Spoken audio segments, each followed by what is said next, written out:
Salam satu hati PSIS Semarang ya, sebagai warga Jateng nih ya.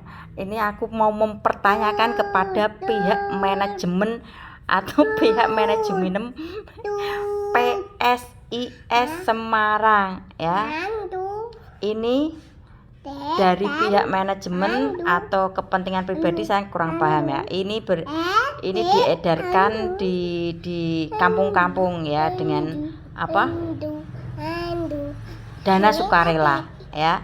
Kalau ini memang bukan kepentingan pribadi orang yang membagikan stiker, atau ini arahan dari manajemen PSIS yang dipimpin Yoyok Sukawi ya, kebetulan anggota DPR juga kan Kota Semarang ya. Ini tolong diklarifikasi ini ya, ini dari pihak manajemen PSIS atau kepentingan pribadi orang yang mengedarkan stiker ini ya. Ayo Lek Yoyo ya, konfirmasinya ya. Ini PSIS ki rada plempem ki prestasine ki ya. Punya pemain bagus selalu dijual, punya pemain bagus selalu dijual ya, demi keuntungan pribadi. Jangan ya Dik ya, jangan ya. Nih, yang penting apa Dik? Oke deh. Pak Ovi menolak kehilangan. Raja Jalanan. Nih ya, ketegangan kedua belah pihak antara pecinta kuda besi dan pihak kepolisian. Ini saya cuma berpesan kepada pasangan yang cowoknya suka dengan motor gitu ya.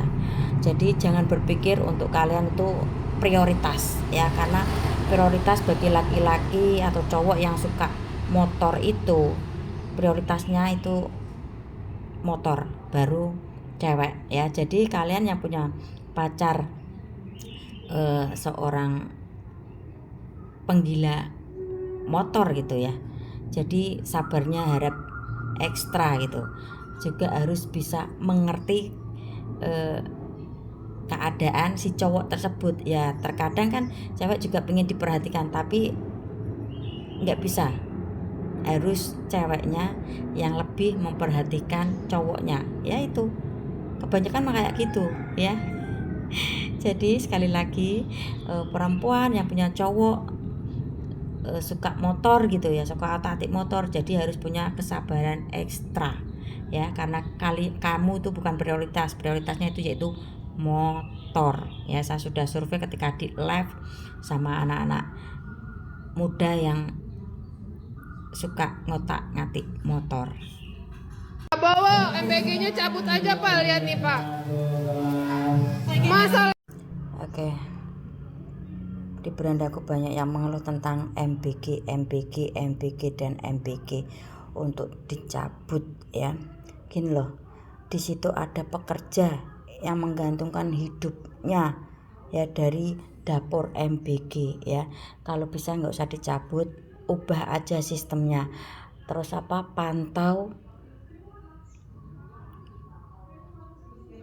pantau dananya, pantau sistem kerjanya gitu aja ya. Kalau MPG dicabut, padahal di situ di dapur MPG sudah ya, yang tadinya mungkin ibu-ibu atau emas-emas yang tidak bekerja bisa masuk ke dapur MPG. Nah di situ ada mata rantainya kan. Contoh nih, saya kasih contoh, saya ya kerja di MPG, terus bisa mencukupi kedua anak saya, mungkin bahkan orang tua ya, untuk bisa menyekolahkan anak. Harus berpikir sejauh itulah ya. Yang harap dipantau itu dana dari pusat turun ke bawah berapa, itu dipantau ya. Terus sistem kerjanya kayak gimana ya. Terus dari segi rasa ya harus dibenahi, kalau kurang enak dibikin jadi enak gitu ya. Kalau MPG-nya yang seperti tadi di awal ya, harus bisa tahu dana dari pusat berapa hingga turun ke bawah itu berapa, kok ketemunya cuman dapatnya kayak gitu doang ya. Ini yang harus dipantau, didampingi sistem kerjanya ya. Inilah sedikit masukan dari saya. Kalau MPG dihentikan nanti banyak lagi pengangguran ya. Untuk mencari kerja aja susah, ketika ini ada dapur MBG otomatis kan merekrut banyak karyawan gitu ya. Kalau sampai dihentikan ya nanti banyak lagi pengangguran. Sedangkan setiap tahun di negara kita itu meluluskan banyak sarjana,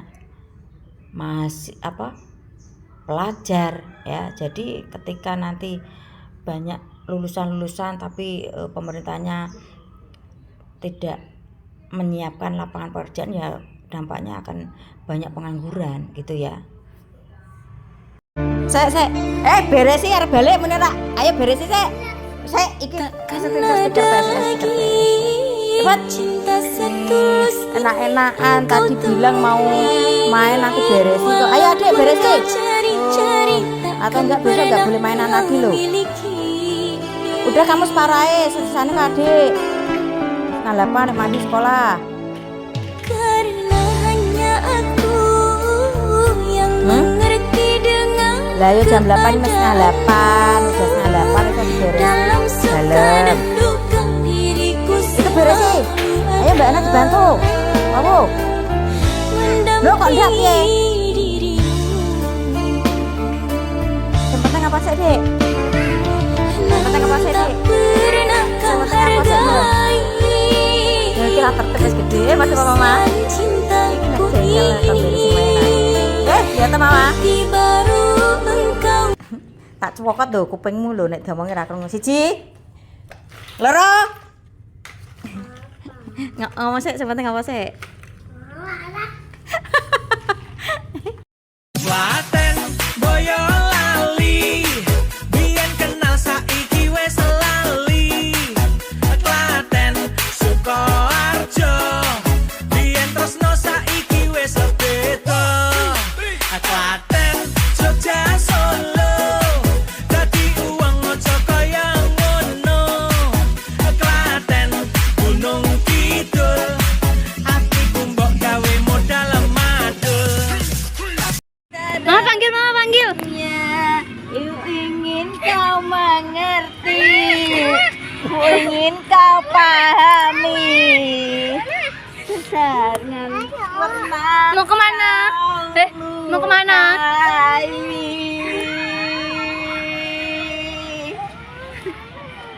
Dirimu lah satu-satunya kekasih yang Nangis loh deh.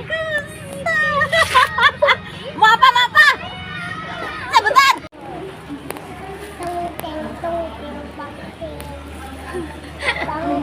Beli apa?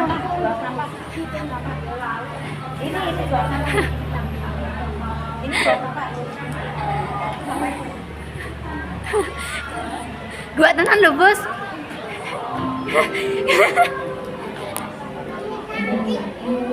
Oh. Bukan Yakult ya. Jaluk Yakult iki, ra iso dinego iki, anake sapa iki? Bilang Mama sih. Mama, nanti diganti ya, 10.000 gitu ya. Dapatnya 1 tok.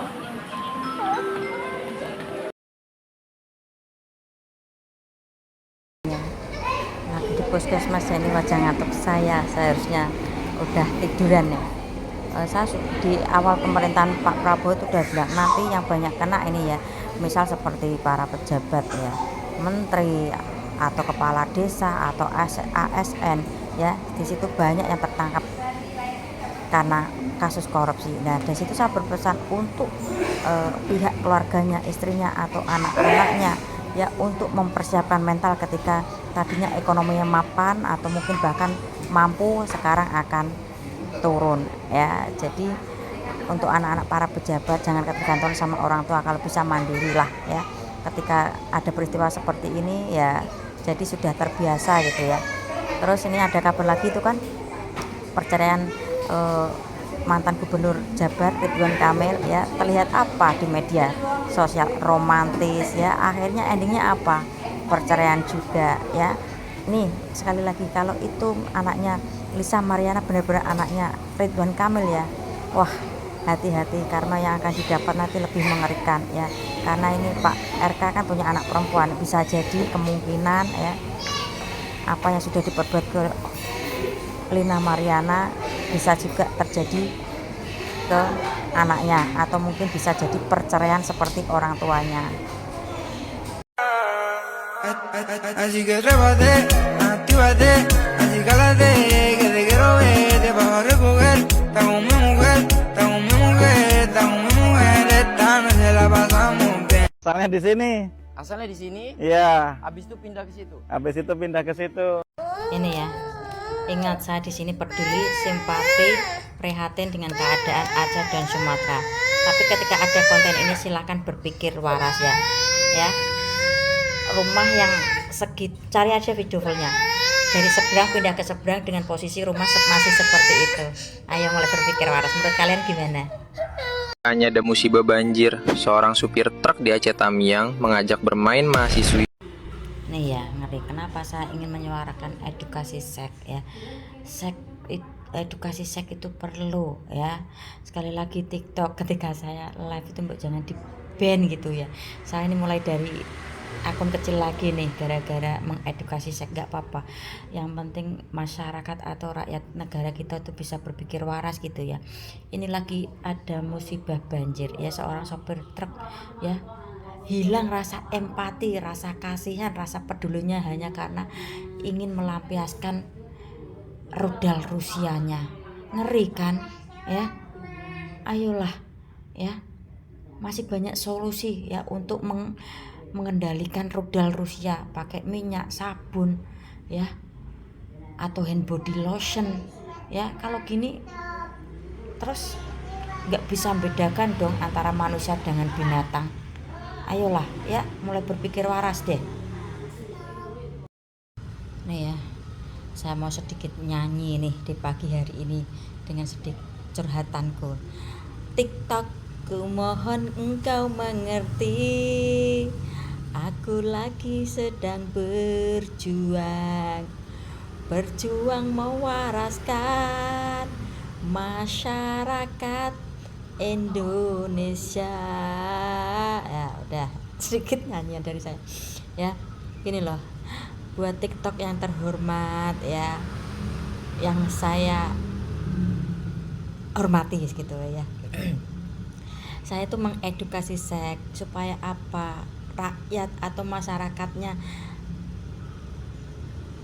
negara khususnya Indonesia itu bisa berpikir waras ya. Bukan untuk kepentingan saya pribadi ya, karena ini juga untuk kebaikan negara Indonesia yang akan datang. Gini, saya kasih contoh atau sampel gitu ya.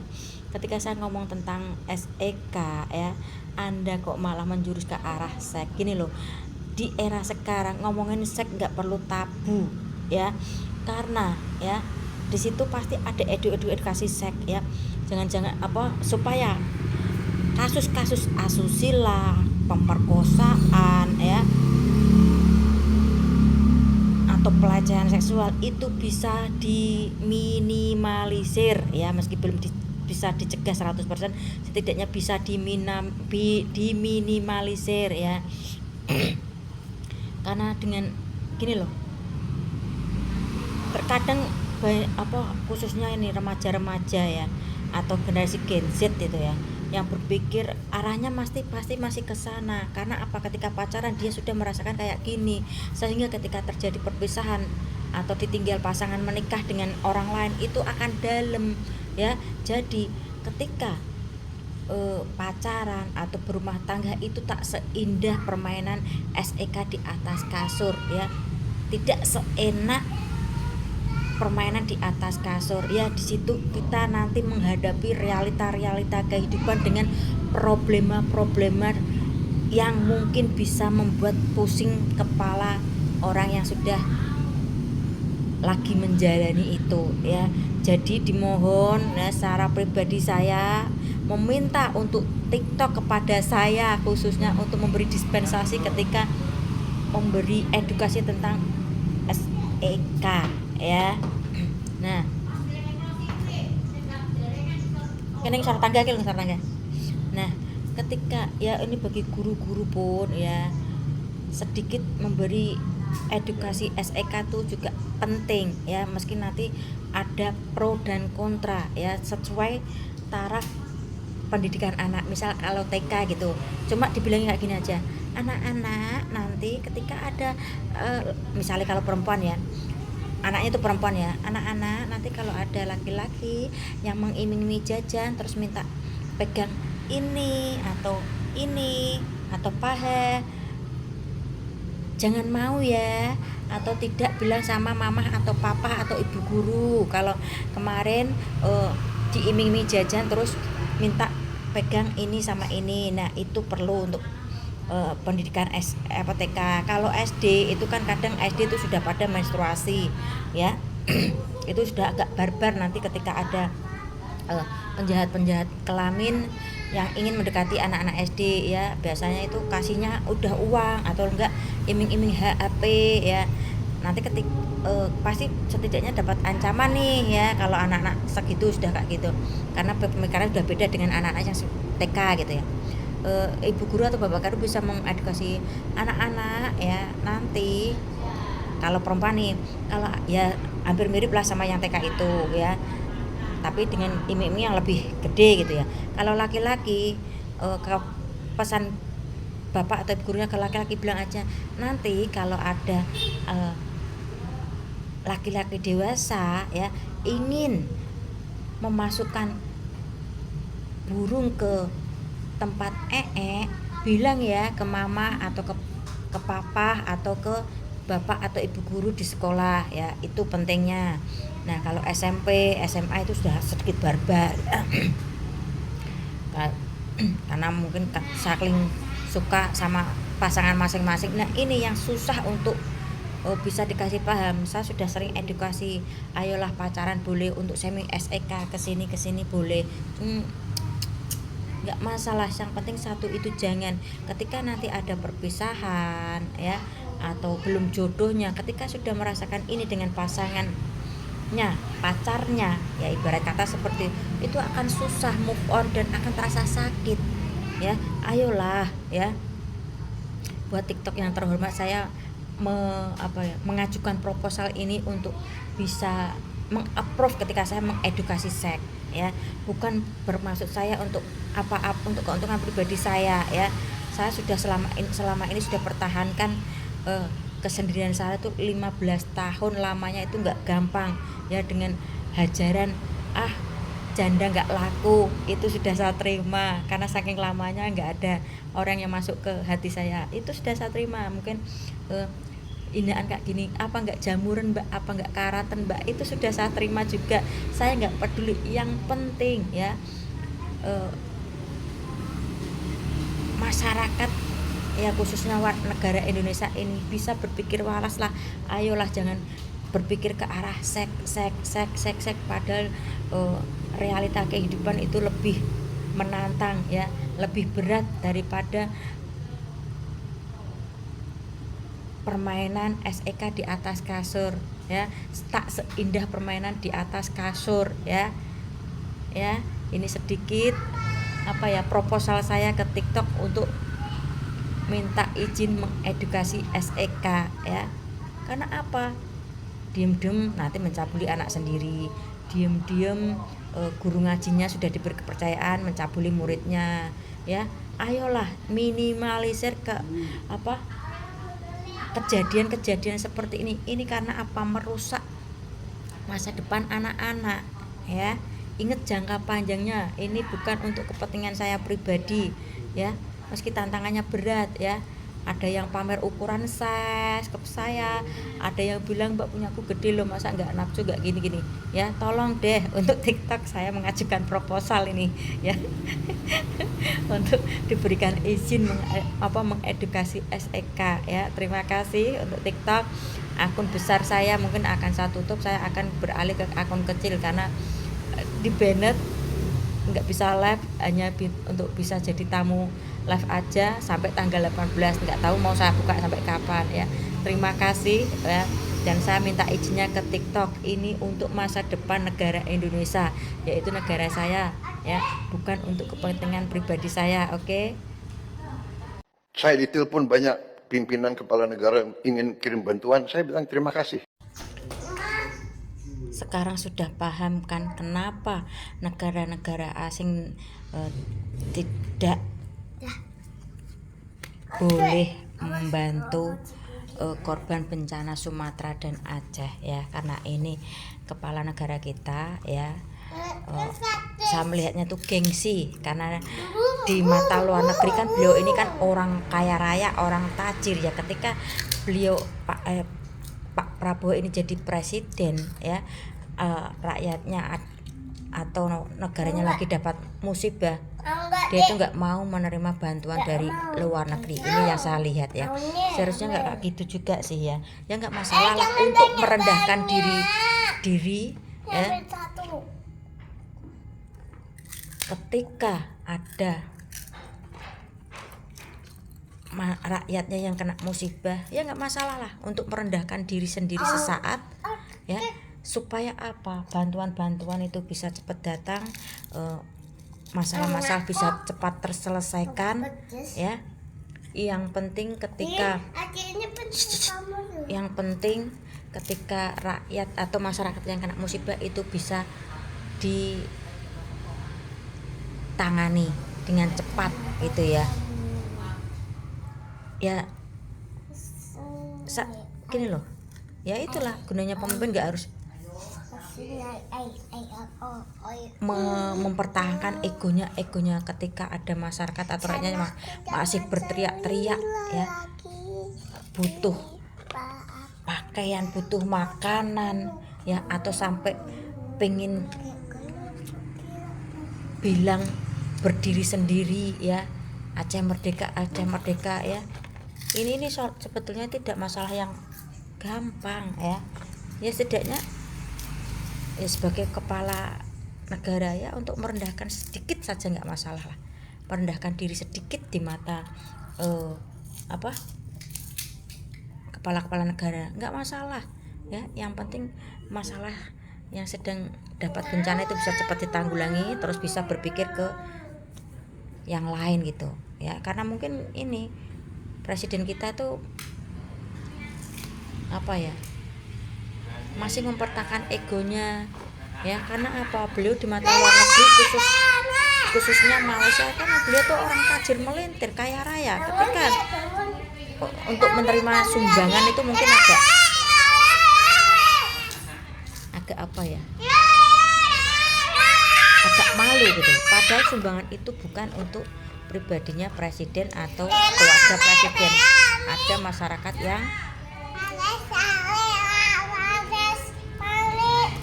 membutuhkan ya, harus dilihat dari segi konsepnya dulu. Karena ini kena bencana, kena musibah ya. Meski musibah atau bencananya dibuat dari orang-orang dari pusat sendiri ya, ini sebenarnya problem nggak gampang sih ya. Wes gini wae intinya, ketika ada kepala negara yang membantu ya, presiden kita itu malu karena di mata negara-negara luar presiden kita itu orang tajir melintir ya, kaya raya ya. Itu yang saya tangkap dan saya lihat nih ya. Saya mau sedikit nyanyi nih di pagi hari ini dengan sedikit curhatanku. TikTok, ku mohon engkau mengerti, aku lagi sedang berjuang mewaraskan masyarakat Indonesia. Ya udah, sedikit nyanyian dari saya ya. Gini loh, buat TikTok yang terhormat ya, yang saya hormati gitu ya. Saya itu mengedukasi seks supaya apa, rakyat atau masyarakatnya negara khususnya Indonesia itu bisa berpikir waras ya, bukan untuk kepentingan saya pribadi ya, karena ini juga untuk kebaikan negara Indonesia yang akan datang. Gini, saya kasih contoh atau sampel gitu ya. Ketika saya ngomong tentang SEK ya, Anda kok malah menjurus ke arah seks. Gini loh, di era sekarang ngomongin seks nggak perlu tabu ya, karena ya di situ pasti ada edukasi seks ya.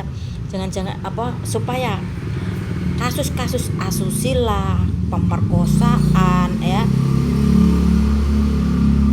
atau pelecehan seksual itu bisa diminimalisir ya, meski belum bisa dicegah 100%, setidaknya bisa diminimalisir ya. Karena dengan gini loh, terkadang khususnya ini remaja-remaja ya, atau generasi Gen Z itu ya, yang berpikir arahnya pasti masih ke sana. Karena ketika pacaran dia sudah merasakan kayak gini, sehingga ketika terjadi perpisahan atau ditinggal pasangan menikah dengan orang lain itu akan dalam ya.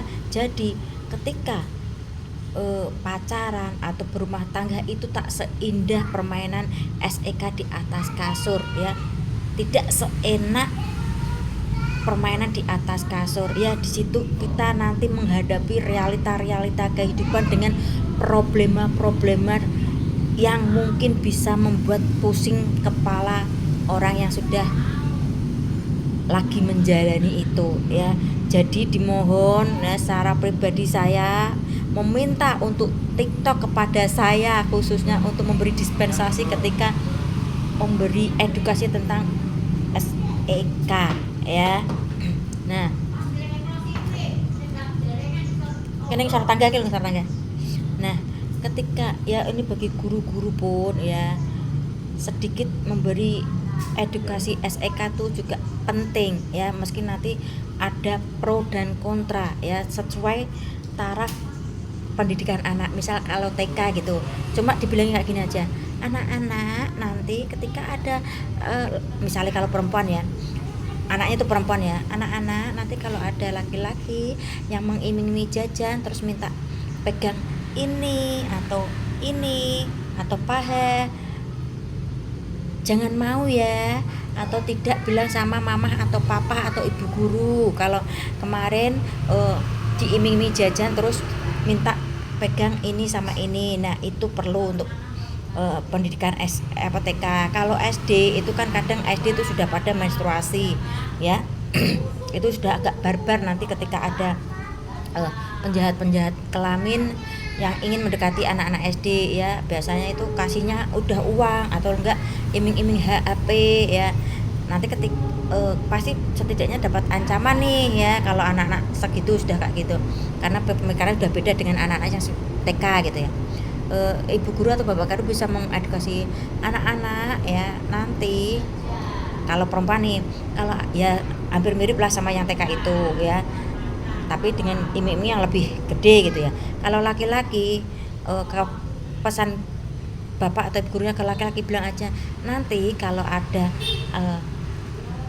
laki-laki dewasa ya ingin memasukkan burung ke tempat bilang ya ke mama atau ke papa atau ke bapak atau ibu guru di sekolah ya, itu pentingnya. Nah kalau SMP, SMA itu sudah sedikit barbar karena mungkin saking suka sama pasangan masing-masing. Nah ini yang susah untuk bisa dikasih paham. Saya sudah sering edukasi, ayolah pacaran boleh, untuk semi SEK kesini boleh, nggak masalah. Yang penting satu itu jangan ketika nanti ada perpisahan ya, atau belum jodohnya, ketika sudah merasakan ini dengan pasangannya, pacarnya ya, ibarat kata seperti itu akan susah move on dan akan terasa sakit ya. Ayolah ya.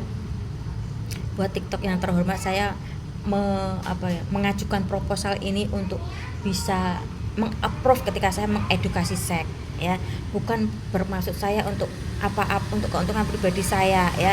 Saya sudah selama ini sudah pertahankan kesendirian saya itu 15 tahun lamanya, itu nggak gampang ya, dengan hajaran janda nggak laku itu sudah saya terima, karena saking lamanya nggak ada orang yang masuk ke hati saya, itu sudah saya terima. Mungkin hinaan kayak gini, apa nggak jamuran mbak, apa nggak karatan mbak, itu sudah saya terima juga, saya nggak peduli. Yang penting ya masyarakat ya khususnya negara Indonesia ini bisa berpikir waras lah.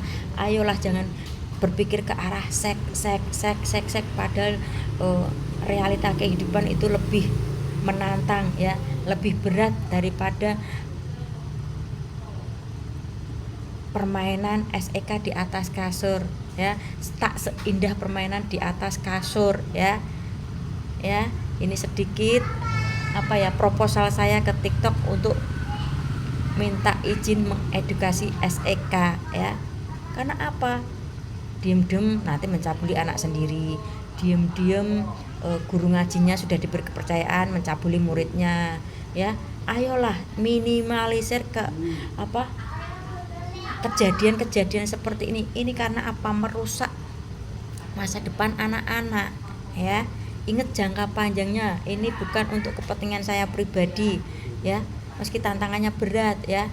Ada yang pamer ukuran size ke saya, ada yang bilang mbak punyaku gede loh, masa nggak nafsu nggak gini-gini ya. Tolong deh untuk TikTok saya mengajukan proposal ini ya untuk diberikan izin mengedukasi SEK ya. Terima kasih untuk TikTok. Akun besar saya mungkin akan saya tutup, saya akan beralih ke akun kecil karena di Bennett nggak bisa live, hanya untuk bisa jadi tamu live aja sampai tanggal 18, nggak tahu mau saya buka sampai kapan ya.